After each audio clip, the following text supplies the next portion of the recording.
우리가 방금 봉독했던 데살로니가 전서 3장 1절부터 10절까지의 본문이었고요. 제목은 이와 같습니다. 우리 다 함께 또박또박 읽어볼까요? 시작! 너희가 주 안에서 굳게 선즉 우리가 이제는 살리라 라는 말씀이에요. 우리는 지난주 한 달 반 동안의 고린도전서를 마무리를 하면서 특별한 가르침을 받았습니다. 바로 15장 부활에 대한 말씀이었어요. 그때나 지금이나 시대는 변할 수도 있습니다. 최초의 시대라고 지적을 했지요. 하나님을 필요 없다, 더 이상 하나님이 필요 없다 라고 이야기하는 최초의 시대에 왔지만, 그럼에도 불구하고 하나님에 대한 우리의 물음은 그치지 않고 답을 얻지 못하고 있다는 거죠. 바로 죽음에 대한 문제입니다. 그 죽음에 대한 답을 하나님만 하셨습니다. 예수 그리스도를 통하여서 우리에게 구원을, 부활을 답으로 주셨다라는 것이죠. 성도가 가진 이 부활은 영원하고 참된 부활이고 약속입니다. 그리고 이 부활의 약속을 소유한 성도는 사망 앞에서 승리를 외치며 당당히 설 수 있게 되었습니다. 더욱 특이한 것은 미래에 확인될 이 부활을 가진 성도들은 그 미래의 일들 때문에 오늘을 당당하게 더욱 주의 일에 힘쓰는 그런 자들로 살 수 있게 되었다라는 말씀이었어요. 우리 다시 한번 리마인드하면서 고린도전서 15장 58절 말씀, 지난주에 은혜 받던 말씀인데 다 함께 읽겠습니다. 시작! 그러므로 내 사랑하는 형제들아, 견실하며 흔들리지 말고 항상 주의 일에 더욱 힘쓰는 자들이 되라. 이는 너희 수고가 주 안에서 헛되지 않은 줄 알미라. 아멘. 성도의 죽음에 대한, 그리고 부활에 대한 약속을 가진 이 성도들에게는, 이 진리를 믿는 성도에겐 자연스러운 삶의 숙제가 남게 됩니다. 그것은 이 땅에서 우리가 어떻게 살면서 예수 그리스도의 재림의 때, 부활이 완성되는 그때를 어떻게 살면서 기다려야 하는가라는 숙제이지요. 그리고 그 숙제에 대한 답이 바로 오늘의 말씀이 됩니다. 대부분의 신학자들이 말씀하시기를 신약 성경 중에 오늘 읽었던 데살로니가 전서, 이 말씀이 가장 먼저 성도들에게 읽혀졌다라고 이야기를 합니다. 그러니까 데살로니가 전서는 복음을 이제 막 받아들였던 성도들에게 필수적이고 굉장히 급한, 없어서는 안 된 진리를 담아냈다라고 할 수가 있겠죠. 예를 들면 복음에 합당한 증인으로 살아야 합니다, 영적 자녀를 우리는 양육해야 합니다 라는 것들이지요. 이것이 바로 데살로니가 전서 1장과 2장의 내용입니다. 굉장히 특이한 것은 데살로니가 4장과 5장에 나오는데요, 그 주제가 바로 예수 그리스도의 재림이 됩니다. 사도 바울의 그 바울 서신에 보면 재림이라고 하는 단어가 총 7번 나오거든요. 7번 중에서 6번이 무려 이 데살로니가 전서와 후서에만 나와 있습니다. 즉, 그러니까 당시 초대교회 중에 하나였던 데살로니가 교인들의 이 성도들은 그들 사이에서 예수님의 재림은 굉장히 큰 이슈였고, 따라서 그 재림을 맞아서 우리가 어떻게 살아야 하는가가 굉장히 중요했다라는 것이지요.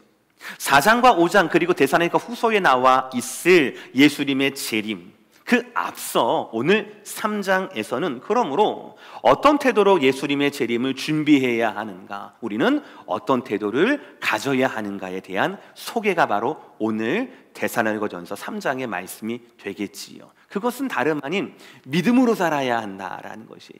너무 뻔하죠? 그러나 뻔하지 않습니다. 오늘 말씀하는 믿음은 믿음의 특별한 3가지를 우리에게 요청하고 있다라는 것이에요. 첫 번째입니다. 다 함께 따라합시다. 믿음의 견고함이 필요합니다. 시작. 믿음의 견고함이 필요합니다. 바울은 이 데살로니가 교회를 너무나 그리워했습니다.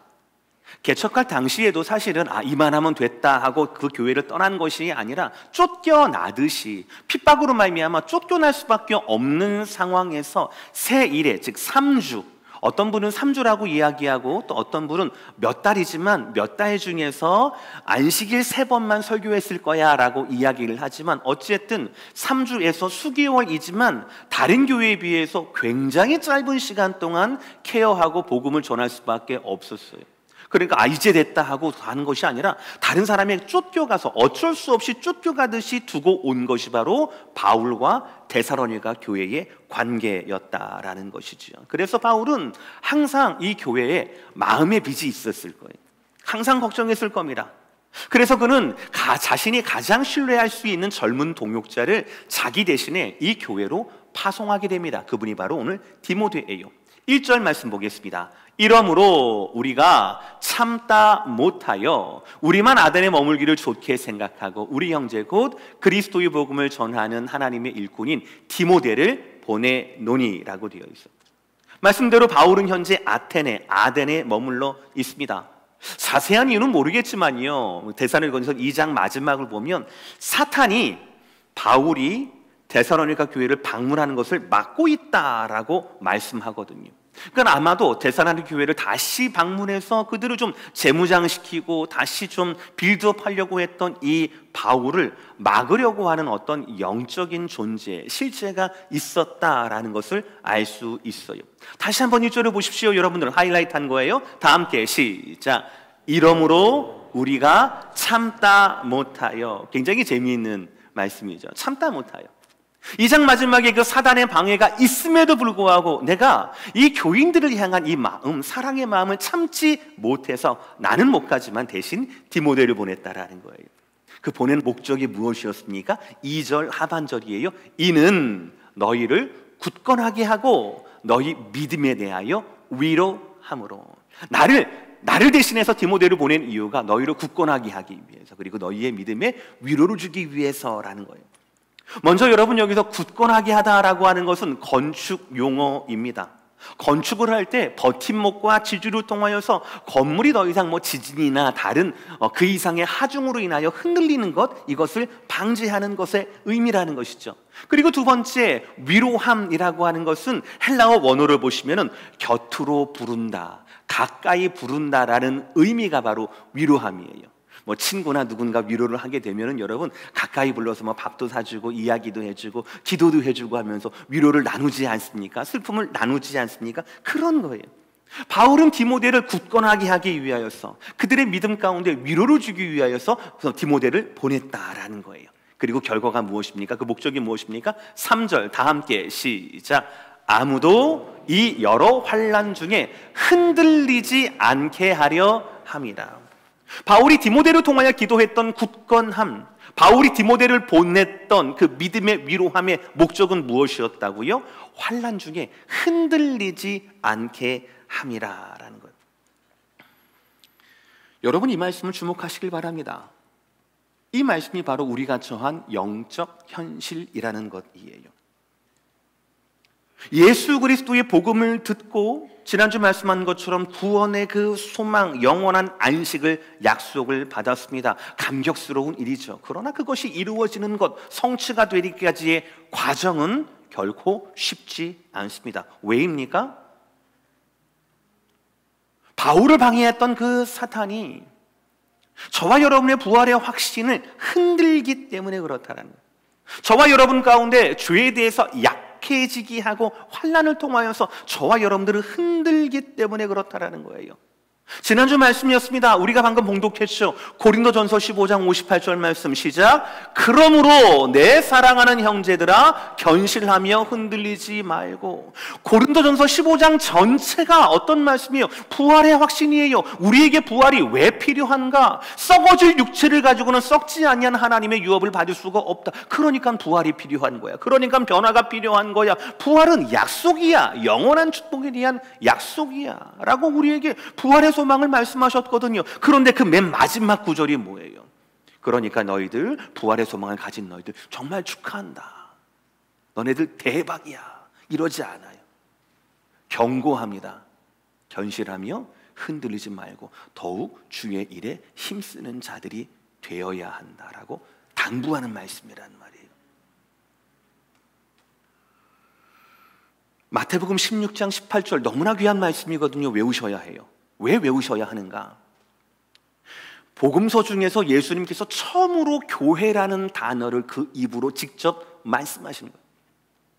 예수님께서 이 땅에 오신 이유가 십자가를 위해서였고, 그 십자가는 모두의 구원을, 유대인뿐만 아니라 모든 믿음을 가진 믿음을 가진 자들의 구원을 위해서 예수님이 오셨어요. 그 구원을 위해서 세워진 곳이 바로 뭐냐면 주님의 몸인 교회란 말이에요. 아멘이십니까? 그런데 그 예수님께서 교회에 대해서 말씀하실 때 뭐라고 말씀하십니까? 다 함께 시작. 또 내가 내게 이르노니 너는 베드로라. 내가 이 반석 위에 내 교회를 세우리니 음부의 권세가 이기지 못하리라. 이것도 이상하지 않습니까? 저는 속상할 정도로 이상해요. 하나님 말씀을 이상하다고 말하면 좀 정말 그것도 이상하긴 하지만, 예수님께서 분명히 이 땅에 복음의 소식, 하나님 나라를 전하기 위해서 오셨어요. 교회를 세우기 위해서 오셨단 말이에요. 그런데 예수님의 입술에서 그 교회가 내 교회가 세워질 것이다 라고 말씀하셨는데, 그 첫 번째 장면이 내가 내 이름으로 내 수고로 내 핏값으로 교회를 세울 거야. 그러니 너희들 거기에서 안심해라. 축복할게. 회복을 약속할게. 라는 축복이 아니었어요. 경고였습니다. 주님의 피와 더불어서 바울과도 같은 사역자들의 수고와 땀으로 세워진 교회, 그 교회의 설립의 장면에서 주님의 축복이 있었다라면 얼마나 멋지겠습니까? 내가 이 반석 위에 내 교회를 세우리니 샘솟는 듯한 새 생명이 넘치리라. 회복이 임할 것이야. 하나님 말씀의 권능의 역사가 충만할 것이다 라고 하면 얼마나 멋집니까? 얼마나 우리에게 위로가 되겠습니까? 그러나 우리의 영적 현실은 그렇지 않다라는 거예요. 주님이 교회에 대하신 말씀하시는 것은 경고였습니다. 음부의 권세가, 지옥의 권세가 너희를 계속 도전할 거야. 물론 그 말씀은 그 도전이 결코 성공하지 못할 거야, 이기지 못할 거야 라는 말씀이지만, 이걸 뒤집는다라면 교회가 세워지면서 결코 그 교회를 향한 음부의 도전이 그치지 않을 것이라고 하는 경고의 말씀이라는 것이죠. 바울의 고린도전서 15장의 말씀도 그 위대한 부활의 소망을 선포하시면서 동시에 경고하십니다. 세상은 부활의 소망을 가진 너희를 흔들려고 할 거야. 그러니까 사랑하는 형제들아, 견실하며 흔들리지 말고 주의 일에 더욱 힘쓰는 자들이 되라라고 말씀하시는 거예요. 이것이 우리의 영적 현실이에요. 그렇습니다, 여러분. 이것이 종말의 시대를 살아가는 우리의 영적 현실입니다. 그러니 여러분, 이 현실을 잘 파악하시고 이제부터 제가 드리는 말씀을 잘 들으실 바랍니다. 그러므로 여러분, 이 땅에서 성도에게 필요한 믿음은 믿음의 화려함이 아니라 믿음의 견고함이라는 것이에요. 왜요? 음부의 권세가, 세상이 저와 여러분을 흔들려 하고 있기 때문에 그렇다라는 것이죠. 수십 년 동안 신앙생활 하면서 우리는 우리 믿음이 얼마나 높아졌는가, 우리의 타이틀이 집사에서 안수집사로, 장로로, 혹은 또 목사로, 권사로서 얼마나 우리의 타이틀이 그럴듯한가, 얼마나 화려한가, 거기에 집중하면 안 돼요. 주님의 말씀처럼 모래 위에 세운 집은 결코 비를 견딜 수 없습니다. 홍수를 막아낼 수가 없거든요. 모든 집은 반드시 견고한 바위 위에 세워야 합니다. 모든 믿음은 견고해야 한다라는 것이에요. 시험과 환난을 견뎌내기 위한 것이 저와 여러분에게 필요한 믿음의 견고함이라는 겁니다. 다시 한번 말씀드립니다. 건물의 화려함이 저와 여러분의 눈길을 사로잡을 수 있습니다. 우와, 얼마나 높은가. 관광지가 될 수는 있겠죠. 우와, 얼마나 비싼 시계가 있고, 얼마나 비싼 내장재가 있고, 얼마나 비싼 책상이 있고, 얼마나 비싼 데코가 있고, 이야, 이건 작품이야, 작품. 그렇게 말해줄 수도 있을 겁니다. 그러나 그 건물을 지탱하는 것, 흔들리지 않게 무너지게 하는 것은 건물의 화려함이 아니라 뭐라고요? 건물의 견고함이라고요. 보이지 않습니다. 보이지 않은 기초홍소가 얼마나 깊었는가, 머릿돌이 얼마나 단단한가, 기둥이 얼마나 높은가, 그리고 석가래와 더불어서 두꺼운 벽이 얼마나 강도가 있는가. 그 건물의 견고함이 건물을 흔들리지 않게 할 뿐 아니라 우리를 지킨다라는 것입니다. 사랑하는 성도 여러분, 부활의 신앙을 가진 사랑하는 성도 여러분, 영적 실체를 아시고 여러분 믿음의 견고함을 점검하시는 기회가 되시기를 주의 이름으로 축복합니다. 재림의 때에 우리에겐 무엇이 필요하다고 여러분들? 그냥 믿음이 아니라 믿음의 견고함이 필요하다라는 거예요. 두 번째 특별한 것이 필요합니다. 따라합시다. 믿음의 증거가 필요합니다. 믿음의 증거가 필요합니다. 좀 더 나아가서 믿음의 증거가 되겠습니다. 시작. 믿음의 증거가 되겠습니다. 설교 시간에 제가 따라하는 거는 복된 말씀이니까 다 따라하세요. 다시 한번 믿음의 증거가 되겠습니다. 믿음의 증거가 되겠습니다. 오늘 3장 5절 말씀 제가 읽을게요. 이러므로 나도 참다 못하여 너희 믿음을 알기 위하여 그를 보내었노니 이는 혹 시험하는 자가 너희를 시험하여 우리 수고를 헛되게 할까 함이니. 아까 1절에도 나왔던 참다 못하여 라는 말씀이 또 나옵니다. 환난 가운데 처한 교인들을 향한 아버지 같은 바울의 목회자다운 사랑과 열정이 드러나는 단어이죠. 참으로 귀한 말씀인 것 같아요. 근데 여러분, 이 말씀에서 주의할 것이 있습니다. 지금 사도 바울이 참다 못하여 라고 하면서 계속 끊임없이 데살로니가 교회들에서 케어를 하고 있잖아요. 신경 쓰고 있잖아요. 무엇에 대해서 신경 쓰고 있는 줄 아십니까? 그 교인들의 환난, 그 교인들의 상황, 그 교인들의 문제가 아니었습니다. 그냥 군대 간 아들을 향하여서 야, 지금 당하는 훈련이 얼마나 힘드니 조금만 참아봐, 아빠가 함께하지 못해 미안해 라는 인간적인 차원의 위로가 아니었습니다. 그들의 문제가 아니에요. 내가 해결해 줄게 이런 게 아니에요. 그런 게 아니라 뭐라고 합니까? 다시 한번 말씀을 보여주세요. 5절의 말씀 뭐라고요? 이러므로 나도 참다 못하여, 그 다음 뭐라고요? 너희 믿음을 알기 위하여 라고 되어 있습니다. 믿음이에요. 믿음을 약하고 믿음을 흔들리게 하는 환란이 아니라 믿음이에요. 믿음 때문이었어요. 그냥 믿음이 있다 없다가 아니라 그 믿음이 환란 가운데, 흔들림 가운데 얼마나 견고한지를 알기 위해서라고 였다고요. 그래서 디모데를 보내는 거예요. 그리고 디모데가 다시 와서 그 데살로니가 교인들의 믿음의 상태에 대해서 진단을 하고 이야기를 해줍니다. 너무나 기쁜 소식이에요. 6절 7절 제가 있습니다. 지금은 디모데가 너희에게로서 와서 너희 믿음과 사랑의 기쁜 소식을 우리에게 전하고, 또 너희가 항상 우리를 잘 생각하여 우리가 너희를 간절히 보고자 함과 같이 너희도 우리를 간절히 보고자 한다 하니, 이러므로 형제들아 우리가 모든 궁핍과 환난 가운데서 너희 믿음으로 말미암아, 다 함께 시작, 너희에게 위로를 받았노라. 아멘. 제가 하이라이트 까먹었어요. 파송받았던 디모데가 다시 바울에게로 돌아옵니다. 우리 선생님한테 빨리 좋은 소식을 전해야 돼. 상기된 표정으로 아마 보고를 했을 거예요. 그렇게 그 데살로니가 교회의 믿음과 사랑의 소문을, 기쁜 소식을 전했을 겁니다. 너무나 귀한 것은 그 소식이 바울에게 무엇이 됐다고요? 맨 마지막에 위로가 되었다라는 거예요. 위로가 되었다라는 거예요. 제가 3대지에도 말씀드리겠지만 이 위로는 그냥 감정적인 위로에 끝나는 것이 아닙니다. 이 위로는 8절을 보시면 우리를 살린다라는 거예요. 9절 10절을 보시면 다시 내가 너희를 위하여 간구한다라는 겁니다. 즉 데살로니가 교인들의 이 믿음은요, 능력 있는 믿음이었고, 이 믿음은요 바울에게 전해졌을 때 바울을 살리는 믿음이고, 바울을 위로하는 믿음이고, 바울로 말미암아 정신 차리고 다시 사명을 향하여서 간구하고 기도하게 했던 능력의 믿음이 바로 이 데살로니가 교인들의 믿음이었다라는 것이에요. 우리는 이 믿음을 사모해야 합니다. 증거되는 믿음이고요, 힘이 있는 믿음이고요, 역사하는 믿음이었다라는 것이에요. 근데 여러분, 방금 제가 말씀을 드릴 때 하이라이트이 있었던 부분이 있었어요. 여기서 중요한 것은 지금 멀리 떨어져 있는 바울의 상황입니다. 한번 보시면은요, 바울도 뭐라고 합니까? 모든 궁핍과 환난 가운데서라고 이야기하고 있어요. 지금 바울은 자기의 경계를 다 끝내고, 자기 순서를 다 끝내고, 쉬는 시간에 차차차 데살로니가 교인들, 내가 3주밖에 거기 설교를 못했는데 그 사람들은 지금 이 환난 가운데 잘 있나? 너무너무 궁금하네.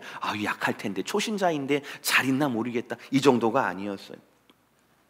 안전하게 자기 생활을 하면서 군 생활하는 아들을 걱정하는 처지도 아니었습니다.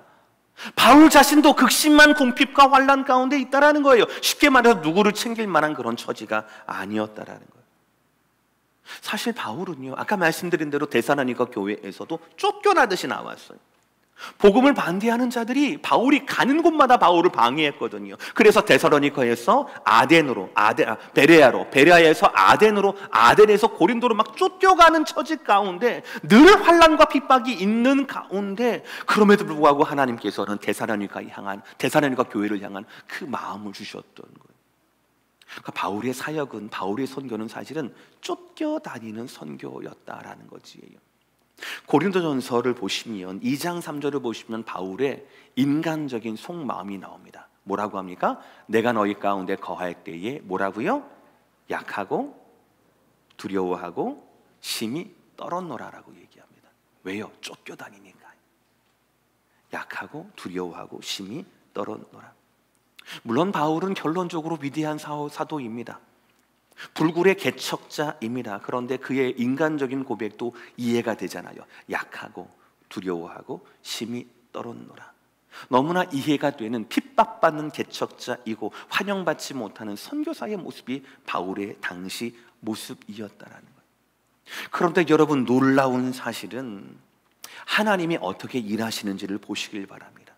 하나님은 바울을 그 상황대로, 그 감정대로 내버려 두지 않으셨습니다. 오히려 바울이 기대하지 않았던 것을 통하여서 바울을 위로받게 하시고 새 힘을 얻게 하세요. 이것은 그야말로 반전의 역사입니다. 바울은 평소에도 미안해했던, 못 믿어왔던, 돌보지 못했다고 걱정했던, 그래서 연약해 보였던 데살로니가 교회의 성도들의 믿음의 증거로 말미암아 바울이 지금 위로를 얻고 새 힘을 얻고 있다라는 거예요. 우리 7절의 말씀 다시 한번 읽어보겠습니다. 시작.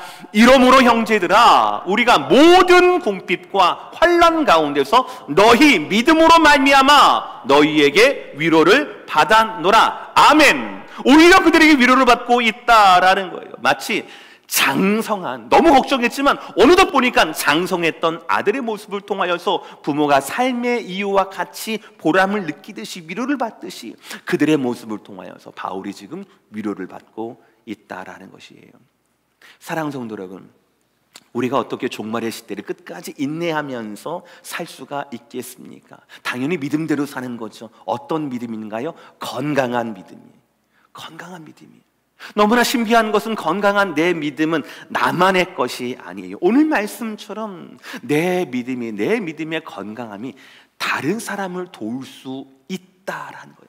선한 능력으로 쓰여질 수 있다라는 겁니다. 저와 여러분들은 믿음을 가진 자가 아니라 그 믿음이 선한 증거가 되는 삶을 꿈꿔야 한다라는 것입니다. 사랑하는 성도 여러분, 여러분의 믿음이 여러분의 안에서, 여러분의 영혼에서 끝나는 것이 아니라 오늘 데살로니가 교회와 바울의 관계처럼 여러분의 믿음이 여러분의 자녀들 가운데, 여러분의 믿음이 선교사님들의 눈물 가운데, 여러분의 믿음이 부족한 저에게도 큰 위로와 큰 능력이 되어주시기를 간절히 축복하고 소원합니다. 그러므로 우리는 세 번째 이렇게 말할 수 있어요. 다 함께 시작. 믿음의 공동체성이 필요하다라는 거예요. 3장 8절 다 함께 시작. 그러므로 너희가 주 안에 굳게 선즉 우리가 이제는 살리라. 아멘. 약하고 두려워하고 심히 떨었던 바울 일행이 이제는 그 교인들의 믿음을 통하여, 그 증거를 통하여 위로를 얻게 되고, 위로를 넘어서서 뭐라고 합니까? 우리가 이제는 살 거야. 아, 이제 좀 살만하네 라고 생명을 나눌 수 있게 되었다라는 거예요. 이제는 우리가 살리라는 말씀은 마치 물에 빠져서 허우적 떠던 사람이 이제는 무트로 나와서 아, 이제 살 것 같아 라는 탄식하고 비슷하지 않습니까? 말씀을 잘 보세요. 근데 그 이유가 뭡니까? 야, 이제 좀 살 것 같아. 그 이유가 뭡니까? 뭐 돈이 송금이 돼서 그럴까요? 그 이유가 뭡니까? 자기를 핍박하던 황제들이 다 죽어서 그렇습니까? 아니에요. 상황은 전혀 달라지지 않았어요. 궁핍과 환난은 전혀 달라지지 않았습니다. 쫓겨가는 것도 전혀 달라지지 않았어요. 지금 아덴에 머물지만 곧 쫓겨서 고린도로 도망가야 되거든요. 바울은 그런 이유가 아니었습니다. 다시 한번, 그러므로 너희가 주 안에 굳게 선즉 우리가 이제는 살리라. 쉽게 말하면 너희의 믿음 때문에 우리가 이제는 살게 되었다라는 말씀이에요. 여러분, 이 말씀이 너무나 아름답지 않습니까? 너희 때문에 우리가 산다라는 거예요. 가고 싶어도 사단의 방해 때문에 가지 못했고, 만나지 못해서 너무나 안타까운 인간적인 마음이었지만, 그래서 이렇게 떨어질 수밖에 없었지만, 그럼에도 불구하고 이것을 초월해서 너희의 믿음 때문에 우리가 살게 되었다. 무슨 말이에요? 믿음 안에서, 멀리 떨어져 있어도 믿음 안에서, 복음을 전하고 복음을 받은 이 믿음 안에서 데살로니가 교인들과 바울은 하나의 공동체, 하나로 이어졌다라는 것입니다. 놀라운 믿음의 신비예요, 여러분. 그렇습니다, 여러분. 우리의 믿음은 분명히 개인적인 차원이 존재합니다. 그렇죠. 우리가 도매급으로 구원 얻는 것은 아니에요. 우리 모두가 내가 죄인이라고 하는 것을 심각하게 생각하고 하나님 앞에 실존적으로 매달리고 회개하는 것에는요, 어느 날 갑자기 모든 사람이 똑같이 얻게 되는 경험은 아닙니다. 다 달라요. 다 상황도 다르고 배경도 다르고 시기도 다르고, 그러나 어쨌든 다 다릅니다. 그럼에도 불구하고 이 믿음이라고 하는 것은 개인적인 차원에만 머무는 것이 아니에요. 개인적인 고백이나 개인적인 선택의 차원을 넘어서서 이러한 신비한 능력이 있다는 것. 누군가의 건강한 믿음이 또 다른 누군가에게 위로가 될 뿐 아니라 그에게 이제는 내가 살겠다라고 하는 고백하게 하는 능력의 원천이 된다라는 것이요. 이것이 바로 오늘 말씀하는 믿음의 공동체성입니다.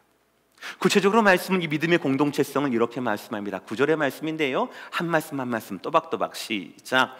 우리 하나님 앞에서 너희로 말미암아 모든 기쁨으로 기뻐하니 너희를 위하여 능히 어떠한 감사로 하나님께 보답할까. 얼마나 놀라운 축복입니까? 당시에도 그랬지만 2000년이 지난 지금까지도요, 모든 목사님들과 모든 신학자들과 모든 선교사님의 모델이 누군 줄 아십니까? 거의 대부분이 사도 바울이에요. 사도 바울만큼 거의 완벽해 보이는, 사도 바울만큼 영적인, 지적인, 그리고 사역적으로 탁월한 분은 찾을 수가 없거든요. 그런데 그 사도 바울이 믿은 지 얼마 안 되는 데살로니가 교인들의 믿음의 증거를 통하여서 위로를 얻을 뿐 아니라 뭐라고 합니까? 기쁨이 회복이 되고 감사가 회복이 되고 내가 하나님께 어떻게 보답할까라고 하는 사역이 회복이 되는 너무나 놀라운 역전의 현장이 바로 오늘의 말씀이라는 것이에요. 바울은 다시 한번 고백합니다. 너희로 말미암아 내가 기쁨을 회복했다라고 고백합니다. 누구 앞에서요? 하나님 앞에서요. 하나님 앞에서요. 그리고 감사의 대상도 하나님이에요. 내가 어떠한 감사로 하나님께 보답할까? 왜입니까? 사명을 주신 분도 하나님이시고 떨어뜨리게 하신 분도 하나님이시지만 떨어졌던 데살로니가 교인들을 끝까지 케어하신 것도 바로 하나님이셨기 때문에 그렇다라는 것이지요. 이대지에 말씀드렸듯이 바울은 현재 여러 가지 어려움 가운데 있었어요. 그러나 데살로니가 교인들의 믿음의 증거 때문에 기쁨을 회복했고 감사를 노래하고 있습니다.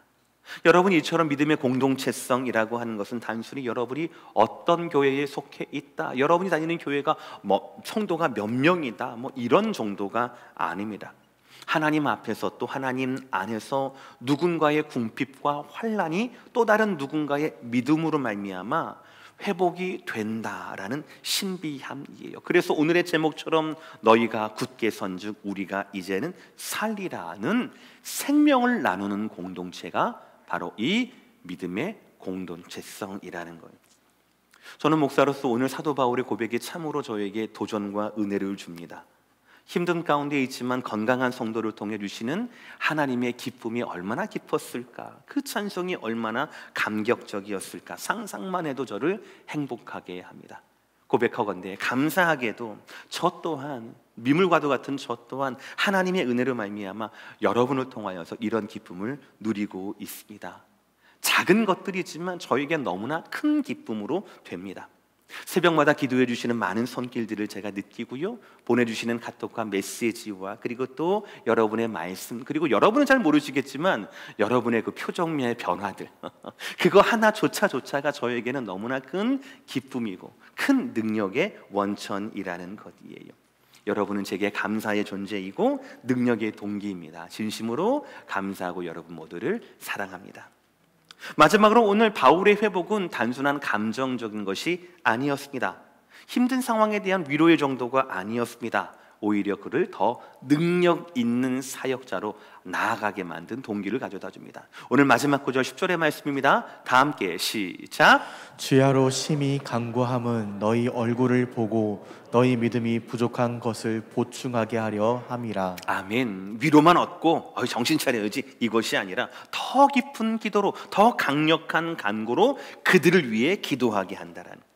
바울의 간구는 단순합니다. 하루빨리 내가 너희를 보고 싶다라는 거예요. 그리고 너희의 믿음을 더욱더 온전하게 하고 싶다, 내가 너희를 보충하게 하고 싶다라는 것이었습니다. 지금껏 사단의 강력한 방해가 있었음에도 불구하고, 그럼에도 불구하고 바울은 성도 만나기를 위해 간구하고 있다라는 거예요. 먹고 마시기 위해서 만나는 것이 아니라 그 믿음을 위하여서 만나기를 원한다라고 하는 사역을 위한 간구였다라는 거예요. 오늘 말씀 마무리할게요. 사랑하는 성도 여러분, 오늘 이 믿음의 공동체성이 말씀대로 우리 모두에게 임하기를 축복합니다. 가장 먼저는 목회자인 저와 여러분과의 관계에 이 복들이 채워지기를 주의 이름으로 축복하고 소원합니다. 여러분이 저의 기쁨과 능력, 위로와 새 힘의 원천이 되기를 바랍니다. 저 또한 여러분을 통하여서 하나님 앞에 감사로 보답하며 믿음에 부족한 것들을 제가 성실함으로 보충하도록 하겠습니다. 저를 많이 활용해 주셔야 합니다. 아멘이십니까? 피하시면 안 돼요. 활용해 주셔야 합니다. 그리고 여러분, 또 이 믿음의 공동체성이 우리의 교회만 아니라 여러분의 각 가정에도 말씀 그대로 적용되기를 진심으로 축복합니다. 가까운 곳에 여러분 자녀들이 계시든 아니면 먼 곳에 계시든 상관없습니다. 오늘 이 데살로니가 교인들과 사도 바울을 생각해 보십시오. 거리는 문제가 되지 않습니다.